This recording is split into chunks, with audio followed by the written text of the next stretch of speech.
All right, we're going to get started. This is day 2 of the 2025 Idyllwild Bible School. Our third period teacher is Brother James Diliberto. His general topic is the body of Christ, wisdom and beauty in Christian community. Today's topic is cultural context in the first century. Brother James.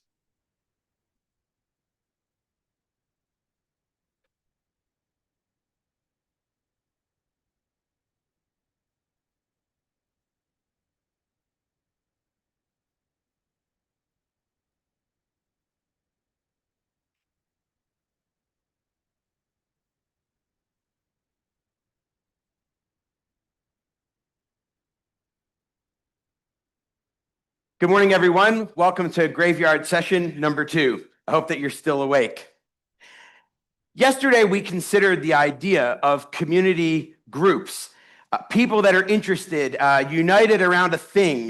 Maybe it's geography, maybe it's a hobby, maybe it's common goals. And there are many kinds of communities, the music community, the movie geek community, the AV community that Chris is part of, and looking for more volunteers and members of, the energy community that I'm part of, art, community college even. This idea of community is something that we looked at yesterday that people are looking for. It's a human thing for people to want. Now, if you live in Australia, the religion is sports. And behind our house where we live in Melbourne is the North Ringwood Football Club.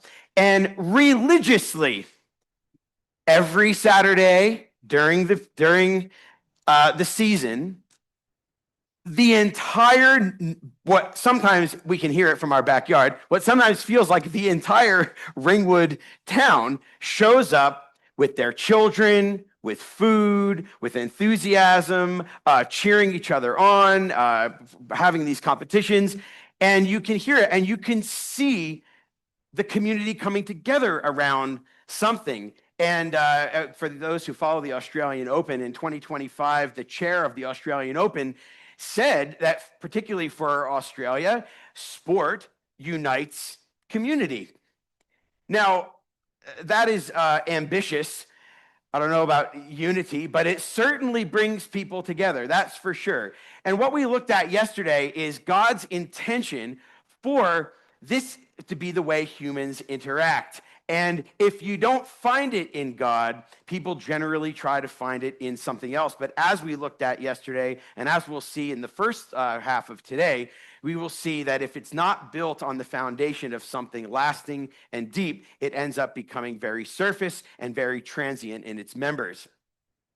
Now, work also has started to realize that the more people work together, the more diversity that they see in a workplace, the more productivity, the more innovation happens. My company in Melbourne, we actually work out of a business center that is what they call a co-working environment. Now, we certainly have our own space. We have our own dedicated space that's unique to us, but we exist in a business community. And I just found it interesting that even in the business community, they have the hashtag on the wall, we're better together. And whether that's physical or online, people are looking for conversation and creativity, 2 more very good C words. This is what people are looking for out of those experiences. They want to have conversation because in the workplace, they believe that more conversation will drive more creativity, hence the rise of people that are looking at Reddit. But online, what people are generally wanting to happen is those things to be translated to be local. And if I continue to go around the Ringwood area where I live, there are often empty playgrounds. And that is because of this phenomenon of online communities. And for children, I thought that this comic was quite correct. Remember the days when you could leave your doors unlocked, the kids played outside until the streetlights came on, and neighbors actually knew each other. And community centers are what local governments or LGAs in Australia try to create. Now, our children phenomenally have found when we do go to these locations, it's amazing what kind of communities you can join. one of our communities that our children are part of is the Yabbying community. Now, the Yabbying community, if you don't know what a Yabby is, it's a crayfish, or depending on where you're from, it's a Yabby.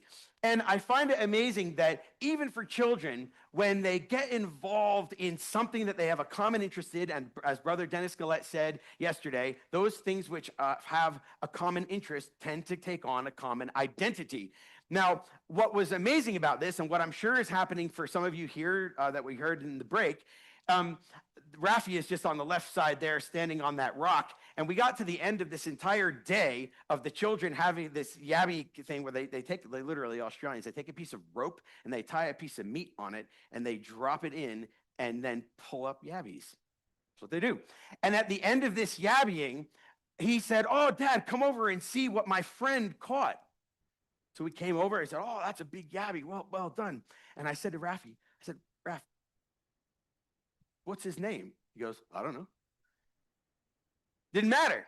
The individuality didn't matter. The experience of the collective is what drew him together. Now, there are some people here in this room today, especially the people that are not Christadelphians. I appreciate you being here, and we're so glad that you are here. But some of you are saying that you're starting to feel part of something, and you're feeling part of something, and I'm sure you don't know half these people's names. I mean, if you have your name, I don't have my name tag on right now, but this idea of you can feel part of something without the specificity of having to know each individual person. When you see the community animated for the purpose for which it exists, people feel drawn together regardless of the specificity.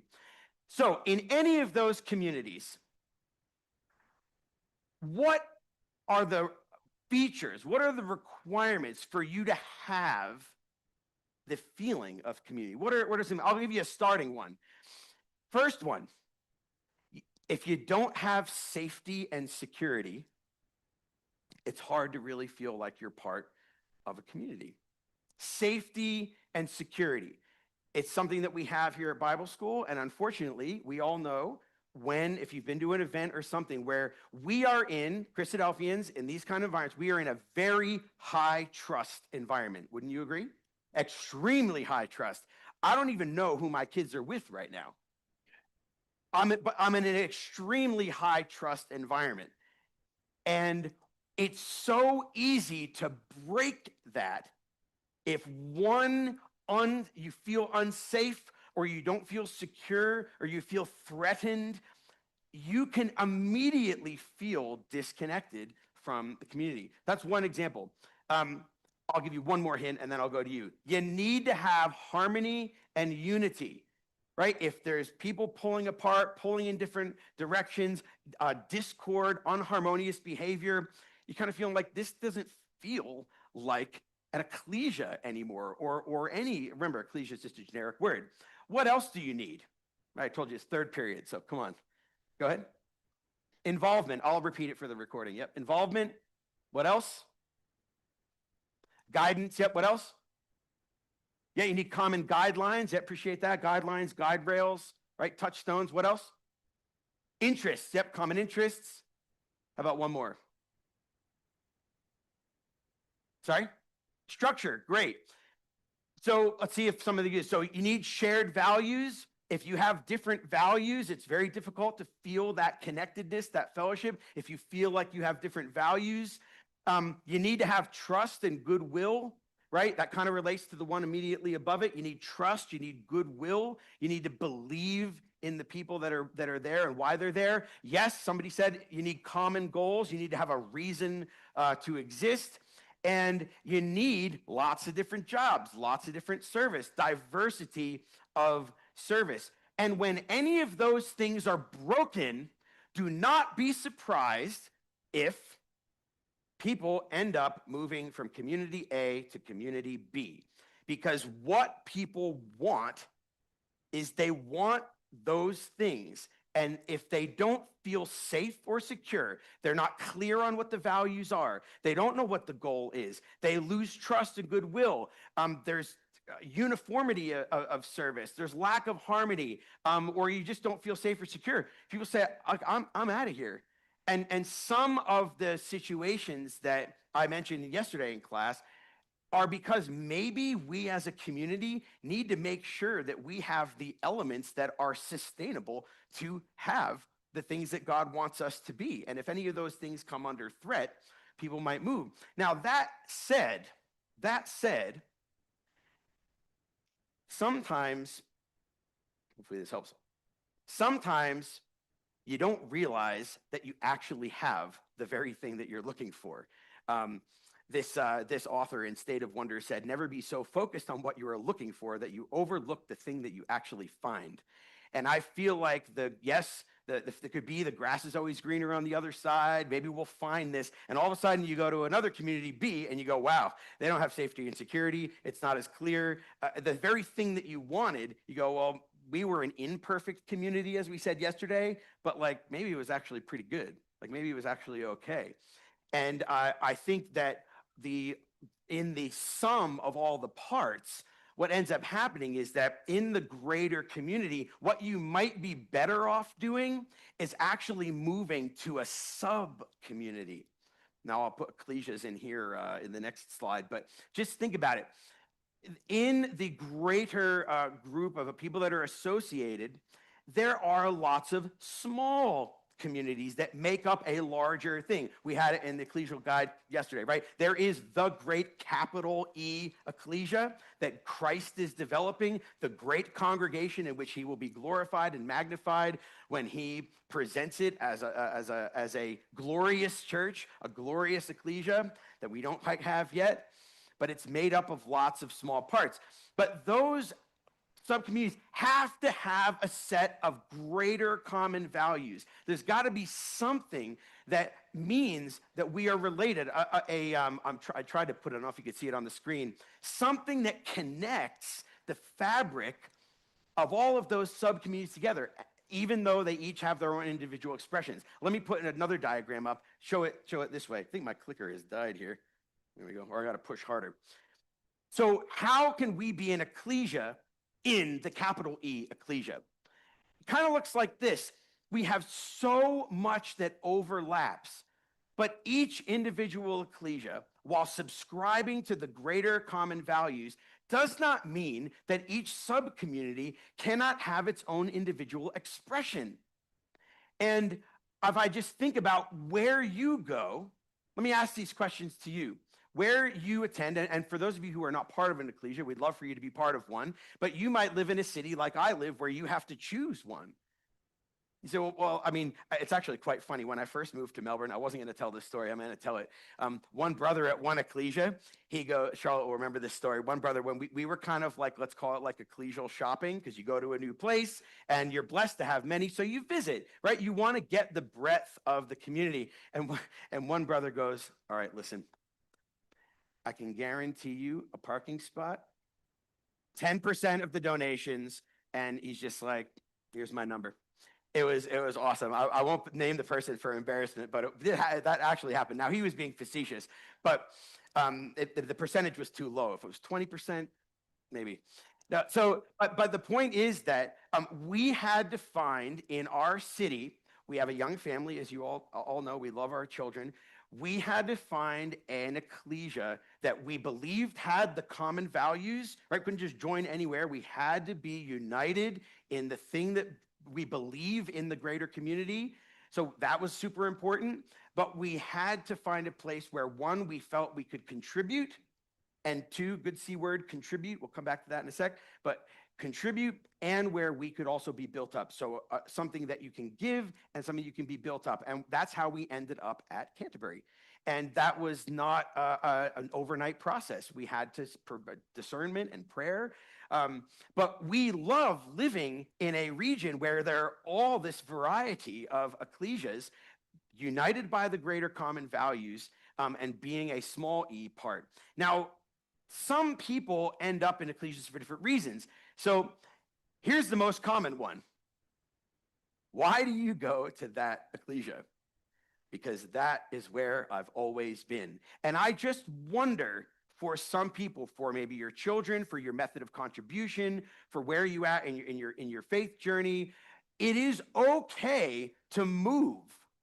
Like, it's hard, and that might require conversation, but it's not It's not a sin against your community if you feel like you need to bring your family somewhere else because that's what my family needs, or that's where we can contribute, or there's space for me.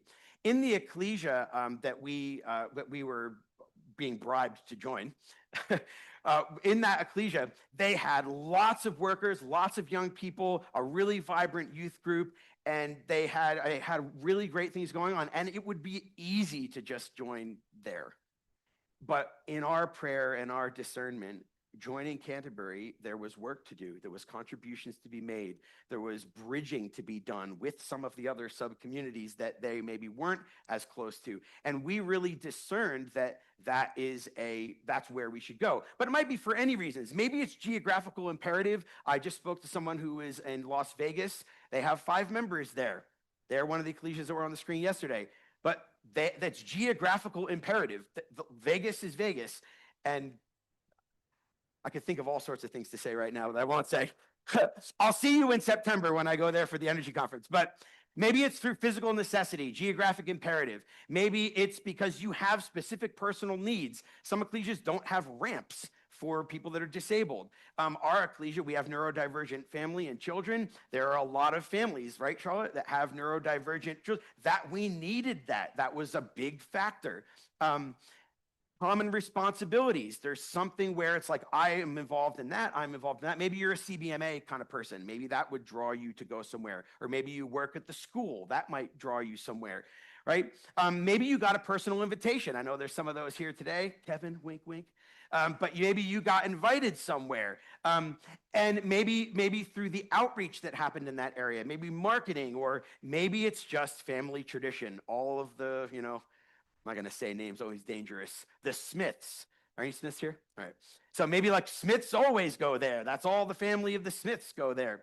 And that is how I ended up in New Jersey. I was always part of the Schoolies Mountain Bible Camp. And the Garfield Ecclesia, as it was at the time, it was unamended ecclesia, is still currently an unamended ecclesia. But this camp, raise your hand if you've been to Schoolies Mountain. Okay, like so many of you. It's a very, very special community. It's its own thing. And they have, of course, as we quoted yesterday, Psalm 133, verse 1, right on the sign. That is the purpose of that space, is to bring people together, and always has. Even though they got a new sign, they chose to still keep the verse. It's this continuity. And there are some things that I love about this community, and it's so, so valuable. And sometimes, and I don't know if you're aware, when I leave there, I know some of you down there have just been, you just think, man, I wish I could just always stay here. I just wish we could never leave, because it was so, so, so valuable. And you probably may feel that way when you leave Idyllwild.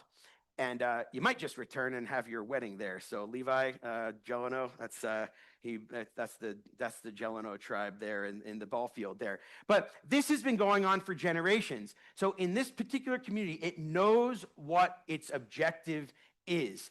Now, it's called the camp, and they refer to this as the bell tree with the definite article. I know that there are many Christadelphian camps around. New Jersey people call it the camp. It's like, okay, well, there's more than just yours. But what happens here at this camp is a big C word: communication. The environment is there for the members to communicate. And I have memories of going under this bell tree and watching people open up their Bibles, talk about faith, talk about their faith journey, and work out really difficult issues. But it was a high trust, safe, secure, clear environment. And they even currently have these things called bell tree talks. That means like there's going to be some intensity there. It's just so you know, and you can vote with your feet whether you want to go. But I watched these old Italians who came out of the Roman Catholic system that only knew that environment, found the truth, capital T, and all they wanted to do was be together and talk about it. They just wanted to communicate and talk about it. And I'll put a diagram, I'll put a picture up here. It actually originally belonged to a Jewish community. It was basically like a New Jersey style kibbutz. They all lived there all summer. and we just exchanged the matzah for bocce. So they broke bread and we did bocce. But many conversations happened by just being and living in community, and had a lot of intense conversations shooting some bocce ball. And what that required to make that community come to life and be something where God could animate is consistency. Is a good C word. That place would not happen if it wasn't for consistency. Now, we spoke this morning, Levi did this survey, how many people have come here 25, 30, 50 years, and whether it's Schooley's Mountain, or whether it's the Heritage College, or whether it's Manitoulin Island, or Rathmines in Sydney, these communities don't happen when people are inconsistent, people that show up one day of the year. God is looking for people to be committed, another good C word, commitment, consistency. You don't know what your ecclesia could be if everyone was really committed and really showed up. Like, what could you do in the community if you were really consistent? And that is something that I saw all throughout my life. Now, where do we find, enough with the intro stuff, let's talk about the Bible here. Where do you find an example? I'll put that photo back up there. What does that look like in the top left photo? What does that remind you of?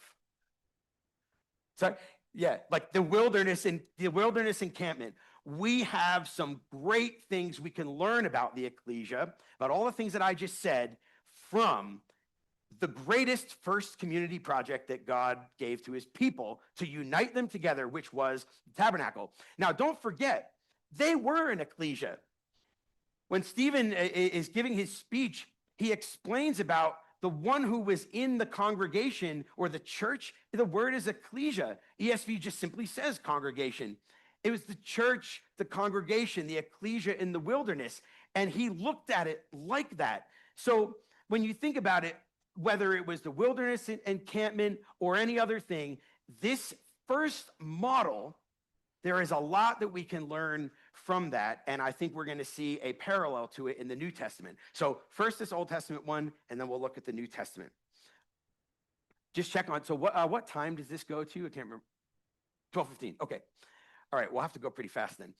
All right, so somebody said I can't take notes quickly enough. I'll give them to you later. So I'll try not to rush, but I don't want to rush. But I think this is important. So the tabernacle itself, to me, there's so much that we can learn about this topic by looking at the tabernacle. This was actually God's model.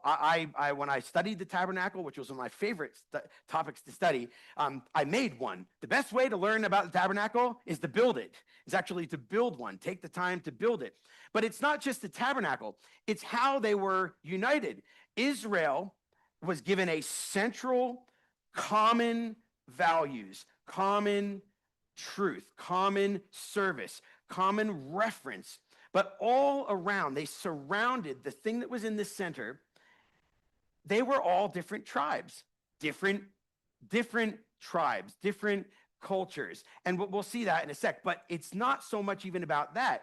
When we think about it, these 12 tribes, each of them had their own standards. They didn't all have the same flag. Check this out.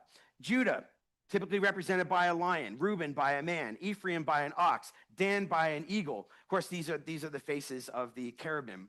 And the tribal encampment. You had some tribes on the east, the south, the west, and the north. Now, that immediately tells me it wasn't just one big group of people. God subdivided them through the family of Israel into tribes, each one of their tribes, and each one of those tribes had their own standard. Now, I'm just going to skip to something over here. Each one of those tribes, let's go to these banners, just so you know I'm not making this stuff up. Each one of them, they had their own standard, their own banner that was like, that was individuality, right? It wasn't that they didn't have their own individuality, but they were united in the greater wilderness wanderings encampment. And whether it was how they marched or whether it was how they camped, God was in the center, always. The ark was in the center. And then out from there was each of their individual communities. Let's call them sub-communities. So each one of them, each by the ensign of their father's house. And some Jewish tradition actually says that it wasn't just those four, but that each one of the tribes had its own individual flag, its own individual banner of each of those tribes. Now, if that's true, that was on the heart of the high priest. So all of their differences, all of their each unique tribes, it's right there on Aaron's heart. Each tribe, its own color. Anybody ever get one of these from like a Bible bookstore or something? You get, and like, they're not all green. They're not all lapis lazuli or whatever you say, jasper. They're all each individual colors. Each one of these stones, the 12, each individual in their expression, but each one of the 12 right there in perfect synchronization, harmony on the heart of the high priest. And to me, that is a beautiful picture. As Aaron walked around with this on his heart, he's got the breastplate and the robe, but guess what's on the bottom of his robe? Anybody eat pomegranates? My kids love pomegranates. Why pomegranates? Yeah, but what is it made like? It's one pomegranate, and then you break open the pomegranate, and in each of the compartments, there is groupings together of all seeds, and then inside each one of those compartments, there's individual seeds. To me, this is a visual reminder of unity in diversity. There's pomegranates all around, and if you want to see where they come up in the future, because we're going there in our last class, they come up in Revelation as well. A pomegranate fruit, this is the kind of fruit that God's looking for. It's one, but it's many compartments and individual members right there on the robe of Aaron, the high priest. That is the kind of building that the tabernacle was. It's unity in the community, which, if you didn't recognize it until now, that is literally, unity is built into the word community. If you haven't worked that out, now you've got the visual reminder. And if you think that that's a stretch, and you think that that's just, oh, well, that's like a nice visual, yeah, a nice idea. That is exactly what Paul says about the ecclesia. Let me explain it. We know this verse, that we are built on the foundation of the apostles and prophets, Christ Jesus himself being the cornerstone, in whom, now here it is, the whole structure being, KJV here, remember, that's how I remember all my verses, fitly framed together. All the pieces fitly joined together. And when it's like that, it grows into a holy temple of the Lord, in whom you, brothers and sisters, you are being built up together into a dwelling place for God by his Spirit. If we are united and God's Spirit begins to animate his people, and we then become a dwelling place for God through his Spirit. Some of us were talking about that earlier in the week, right? That's how God inhabits his people, and we grow that way.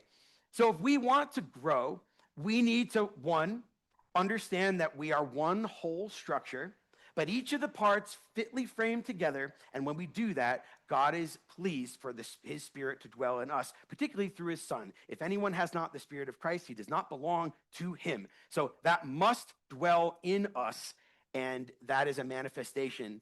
So if that's the case, we should then see those kinds of things in the tabernacle. Ready? This is going to be rapid fire, but I think you're going to enjoy it. Check this out. They visually built this thing. Numbers says sometimes days, sometimes weeks, sometimes months, sometimes years. So they assembled and disassembled this thing all the time. God's providence had it for them. It was a visual reminder. Watch this. One, check it out. The boards, they're all there. The standing upright or standing up or standing upright, you have all these boards hooked together. How do those boards stand up? One, They have a bar right through the heart of the board, right through the midst of the board. They're bars of acacia wood right through the center that goes through the middle. And that means the boards can lean on each other. That's the only way those boards stand up, because otherwise you go, how did they, it's really difficult when you build this thing. I did it in the model. I'm like, how do you get these things to stand up? Well, you have this one that goes across. So it's this uniting board that goes through the middle. And what do they stand on, brothers and sisters? They stand on the redemption money. This is the silver that redeemed them, and you've got one hook in one board and one hook in the other board. So they are united by their redemption. Now, these tenons, these pegs, look how many times it's actually translated hand. These little things that held, they were like hands. They were like uniting them together, holding hands. That's the word that they would have known. They're like, oh, let's put that board on that board, and then they can just hold hands. I like it. It's my style. I like that. So they are connected, co-joined. Some good C words there. They're connected. They're co-joined. They are many connected together. And when you think about, not only were they individual boards, and if you ever saw this, you only know this if you build the tabernacle. Right at the back of the most holy place, there are pairs of boards together. One ring on the top, one ring on the bottom, paired together. So it's a double board. And for me, when you look at where that same word gets used other places, it's in Song of Solomon about being coupled together, twinned, complete, joined, the way God intended marriages to be. Therefore shall a man leave his father and mother, and be same word, joined to his wife, and they become one. So again, in the community, strong marriages bound by rings. And it's not only the marriages that are bound by these kinds of rings, it's also the sheets. The tabernacle itself is made up of all these different parts, and they're all joined together by these gold clasps.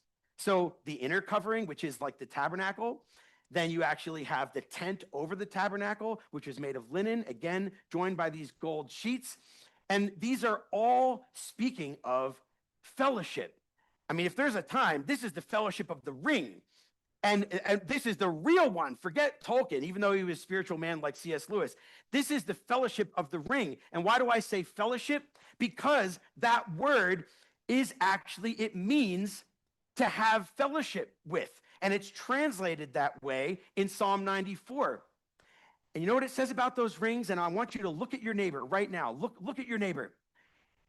It says that the loops may take hold of one another. Now, I said yesterday I was a hugger. Like that they may take hold of one another. The purpose of those rings, which is the gold of faith, these are gold rings. So you have the foundation of redemption, and then you have the fellowship of faith, gold tried by fire. So they may take hold of one another. They're holding hands. I really appreciate that Jeff Jeleno puts this at the bottom of his emails, that he prays that the fellowship of the Holy Spirit might be with you. He's saying when God's Spirit dwells in his people, he brings them together, and that is a prayer that we should all be praying, that we can take hold of one another. And when all of that happens, here's the last one. When all of that happens, it says, so that it may be one tabernacle. Many parts bound to get centered on God, centered on common service. And when they're bound together, it becomes one tabernacle, even though it's many parts. And I just wonder if, whether it's the high priest's garment, the breastplate, the building, they're all going, this is a visual reminder of what we are. Now, the actual building of the thing itself was also a lesson. Think about what are some of the ways that God brought his people together. Now, this is a visual aid. This is God's PowerPoint. The tabernacle was the PowerPoint of the day for I had every first principle all taught there. It was God's PowerPoint. Got it. But what they had to do to bring this to life was this C word, a contribution. In Exodus 35, the beginning of this tabernacle says, Moses said to the congregation of the people of Israel, "This is the thing that the Lord has commanded. Take from among you a contribution to the Lord. Whoever is of a generous heart, let him bring the Lord's contribution." Now, when I look at this, I'll run through them for you. When I look at this, I look at how this thing came together. This is a healthy community. You have obedience to God's pattern. You have people giving from a generous heart. You have all of these people, everyone who was a willing heart, everyone whose spirit moved him, everyone whose heart stirred him, bringing this contribution.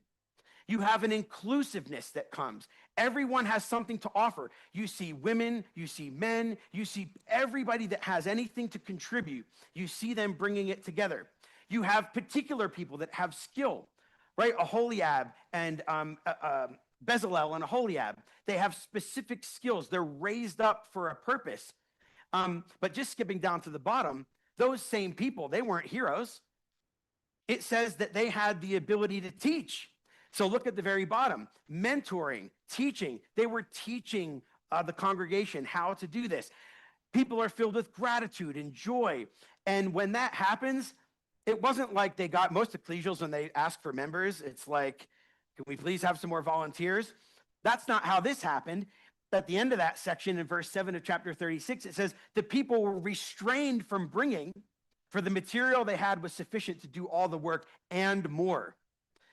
So we have sufficiency, we have unity and purpose, we have people obeying spirit-filled leadership, an inclusive contribution of everyone. So you have obedience, generosity, volunteering, inclusivity, giftedness, leadership, unity, trust, joy, and mentoring. That's the kind of community that can build the tabernacle. And if we don't have a project, don't you find it interesting that for all of that flurry,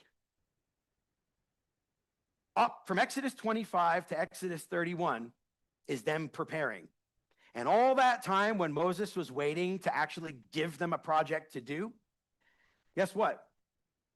When they didn't have a project sandwiched into the instructions on the tabernacle, guess what? God's people took those same skills, those same resources to unite for idolatry, self-service, human desires, and sinful practices in the golden calf. Same materials, same people, same willingness, but not united for God's glory according to his instructions. They end up becoming idolatrous. We better get busy. Ecclesias need to be busy doing things. We need to have projects. You know, if we don't have projects, you know what we start doing? We start fighting. We start biting and devouring one another. Beware that you're not consumed of one another. This was God's antidote. They come out of Egypt and they need a new spirit. He gives them a project. And the project is rich. It's pregnant with meaning. And that's how he animated that community. And then when they got into the land, welcome to Bible school. That's why once they got into the land, yes, they separated. They had all their own little sub-communities, but they had Bible school. All of the feasts, all throughout the year, was coming together. So if somebody started to go, those Danites, you know how they are, and then the tribe of Reuben, or the tribe of, let's say, Judah, they actually start to talk to one another. Some of us were talking about that last night. It's like, you guys got to get together. So the tabernacle was a uniting, and just like the temple, of course, by extrapolation, it was there to unite God's people. He didn't take away their individual expression. He didn't make them have to lose their identity, but their greater identity was together. And the temple and the tabernacle were exactly for that. And I'm going to, we got a little bit of time. Let me just say this. That tabernacle, I stood there in Shiloh. I stood in Shiloh when I went to Samaria. I stood in Shiloh. And I remember just thinking, like, God's people came together right here. Now, did they fall? Did Eli's sons have problems? Was there issues in Shiloh? Sure, there was. But I stood here. This was real. This is not an idea. This calendar actually happened. They've been having Bible schools longer than 100 years of Idyllwild. It was all of these feasts. And that's how God got the diversity together. And so when I think about Israel, They were never meant to all be the same. They were never meant to all be doing things exactly as the same, but they did need a touchstone of common core values. They needed safety, they needed security, they needed purpose. All those things that I said make up a community. This is the wisdom and beauty of Christian community, not yabbying, not Ringwood Football Club. The Christian theology that's core centered on the Messiah, right? We're not talking about, I'm not mentioning anything. I'm talking about not like standard communities. I'm talking about this is where Christ is.